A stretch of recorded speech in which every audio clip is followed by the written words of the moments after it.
Yeah, Price had a doctor's appointment this morning, and it confirmed what I think we already knew is that he's going to have surgery to repair his sports hernia, and he will have that surgery in the next couple days. And as far as an exact timeline, we don't know exactly what it is until they go in there and see the severity of the hernia. So, the good thing is he should be back once we start our summer workouts when we get rolling again with our guys in June.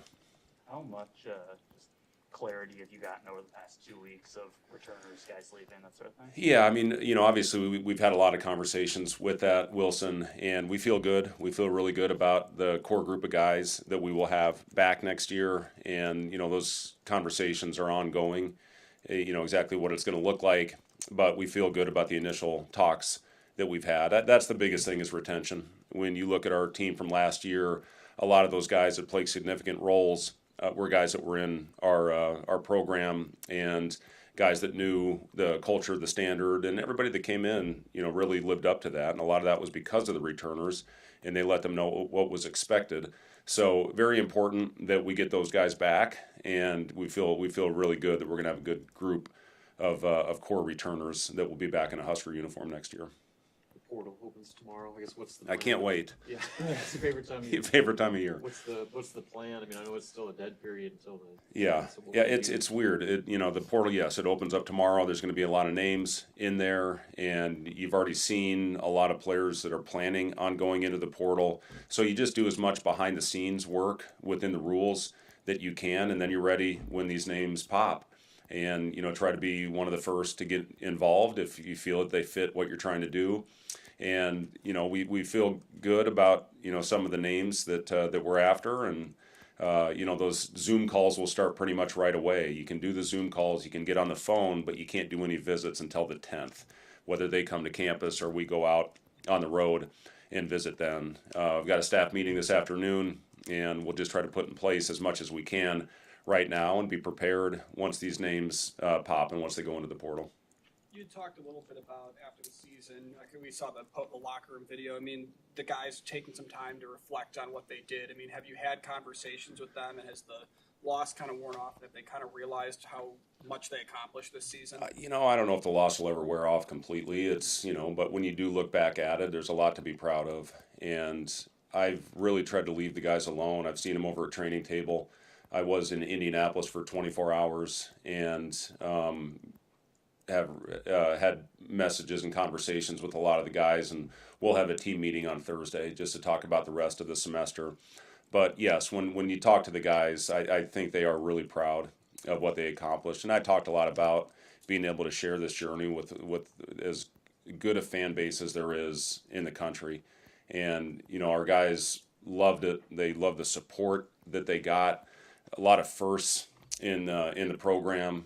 I know we've talked a lot about that, but the biggest ones were getting that tournament win and building off that. And now the next step is continue to be here. And I know I talked about this. We can't wait 5, 6, 7 years for this to happen again. And I feel really good about where we're at going into the off season, and I'm confident that we're going to add some more very important pieces so we can be in the same situation where we're competing for a Big Ten championship. And we led a game for 38 minutes to get to the Elite Eight.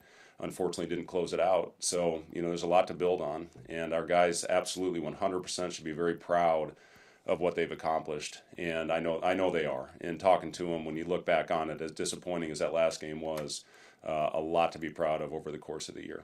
What are you? Indy, just what was that experience like for you, and how did you find out that you were a AP champion?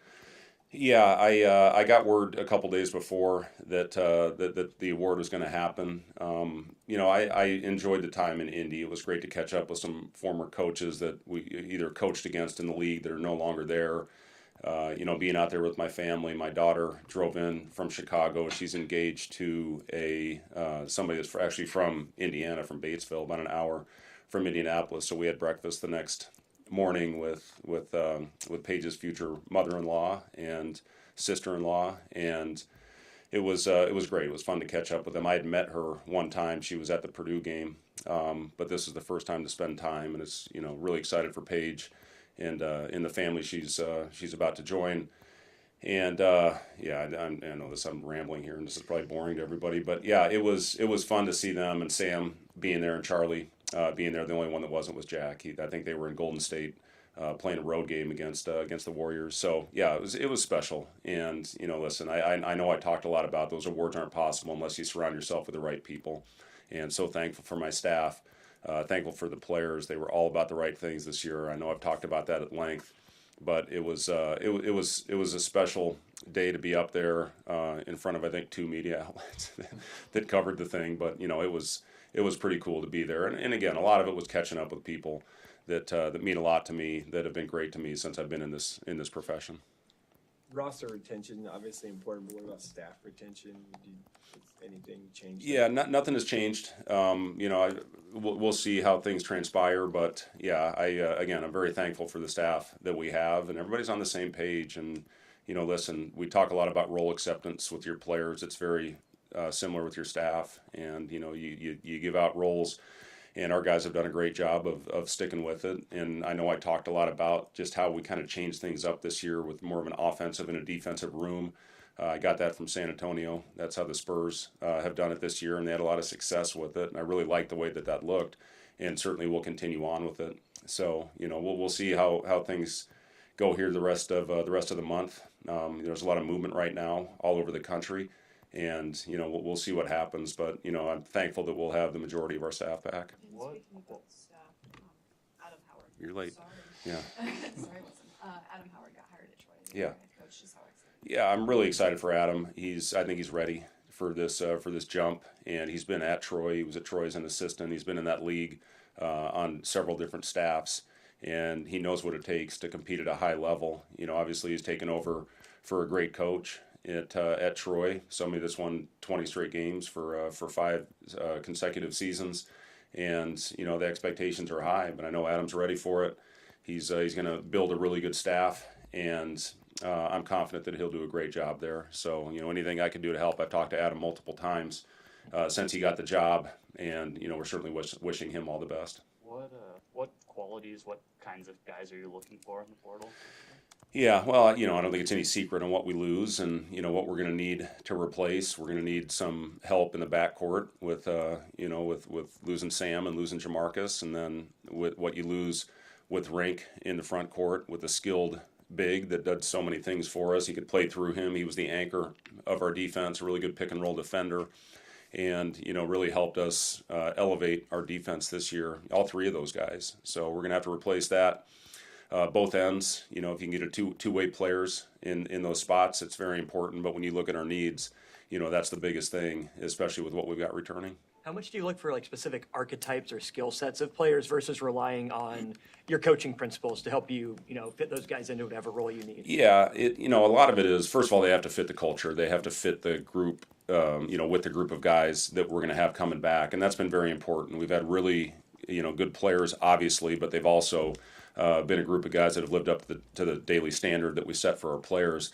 So that's number one. You do a lot of background work to see if they're the right type of kid to bring in here so we can continue to have a fan base that can be proud of what they're seeing out there on the floor. And then they have to fit. They have to fit the way that we want to play. We've always tweaked based on the roster. There's some that really try to fit them into the exact system, but we've always adjusted based on the skill set of our players. Obviously a lot of this is going to revolve around Price and Braden and, getting Connor, back and, several of the other players, Kale and, but it's important to get a group that fits with those guys, BK, all those guys. And, but yes, we feel good about the group, and putting the right players in with the guys that we have coming back is very important. How much easier is that sell with 3 straight postseasons with 3 non-identical? It doesn't matter. It doesn't matter. Do you have this, So, listen, some of it does, obviously. And, we've got good relationships with different agents that have players in there. And, maybe they're not looking for top dollar. Maybe they're looking for the best opportunity and the best fit. And, you have those conversations. Listen, we're not going to be able to compete with a lot of the schools just because we don't have the resources. But, at the same time, if you look at this in a long-term approach, and that's what we sell, their kid has to be in the right system in order to maximize their long-term potential and maximize their earning potential on top of that. So yes, we have had those conversations, and it did help. I mean, I do think it was an exciting style of play. It is a defense that is a team oriented, protecting of players, so that is attractive. It's attractive to a lot of players, and hopefully we'll be involved in some of those conversations. Similar question. I mean, when you are looking for those guys, how do you kind of handle the balancing act of guys that fit culturally, guys that have the skill, the money aspect? I mean, just what's your process? Yeah, I mean, it's all part of it. It's one big old pie, and there's all those are pieces of the pie that you talked about, and ideally, yes, you get the player that fits all those categories, and those are the ones that we're identifying right now, and that we'll be ready to pounce on when they do end up going into the portal. And you just got to do the best that the best job you can do with what you have, and we're prepared to do that. We're thankful we're in a much better position this year than we were a year ago going into this time of year, and we're going to be ready to maximize that and do the best job we can.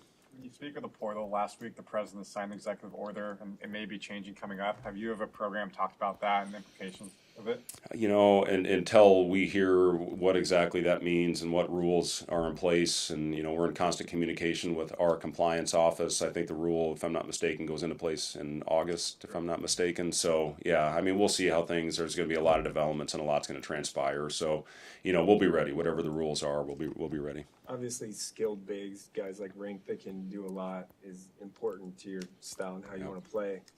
Point guards, or I guess initiators of offense, is been a little different for you through your years and different things. Is there a particular one that you like more, or style? Well, that you like I more? think one thing when you look at this year, we basically did what we or accomplished what we did without a pure point guard on the roster, and I think that's pretty impressive when you look at it. To not have a guy, Jamarcus never really played point guard until he got here, and he was more off the ball until we had some injuries, that first year, and then he went to Rhode Island where he played more of the lead facilitator, and then that was his role on this team. But he never played point guard in high school. Sam has played off the ball his whole career. Kale, he's the utility guy. Played some point in high school, but that's not maybe his natural position. So certainly he can play there, and he did a great job for us this year. So listen, I've had different guys going all the way back to my first year. Deontay Garrett was a pure point guard, and he led the Big 12 in assists. We've had guys here that have led the Big 10 in assists, but I've also had big guys that have led our team in assists. Maybe if we don't have that pure point guard, I've always been, my biggest priority is to go out and get the most talent if they fit what you're trying to do, and then you figure it out from there. So if that's a skilled big that can initiate the offense, maybe you don't have to have as much of a pure point. If you don't have a Rink or a Derek Walker or a George Niang or a Royce White, maybe you have to have more of a pure point guard. So, we do need help in that area. There's no doubt about it, and we're going to identify, those players that we feel fit from that standpoint. But again, if you can get the point forward or the hybrid type big, that maybe that pure point isn't quite as important. Where's Connor at from a health standpoint? Yeah, he's probably another 2 to 3 weeks from being cleared. He's doing some straight line running right now. He's doing some treadmill running, but he has not done anything as far as going off the move and that type of thing. He's starting to shoot a little bit, but at the same time, we don't want to stress the ankle too much. We've got some time, and we're certainly not going to push it and get ahead of where we are. But he's in a good place. What about Oogie? Same, I guess, question. Yeah, still battling. He's going through the rehab process. He's in an intensive core program right now. And his next step, we're following it to the letter of getting back on the floor. He's probably still a month away from doing that. So we'll continue to monitor and see how he does. He's planning on coming back, right? I mean, we'll see how it is with him, and a lot of it's going to depend on his health. Right. With a guy like Colin coming in, just what's the connection maybe with Price and that Iowa connection? And just how excited are you to have a player like that? And just what can you say? I know it's a few months away. Sure. Yeah, Colin fits exactly the type of player that we want in our program. With first of all, the type of kid he is, high character, and can really shoot the ball and put the ball in the basket, put it on the floor, and create for himself. He's athletic. And the thing that really impressed us when we went and watched him at the Top 100 camp, the NBA Top 100 camp, I mean, he really guarded. So he's a very well-rounded two-way player, and certainly will have his opportunity to compete for rotation spot. And then Jacob Lanier as well, and certainly he can help us initiate offense. He had an incredible season, won a state championship, was a player of the year, and he's going to come in here and compete as well. So I'm really excited about our freshmen. And again, the way that we've always done it, you throw the ball out, and the guys that show that they belong in the court, those are the guys that are in your rotation, and that's how we've always done it. All right, thank you guys.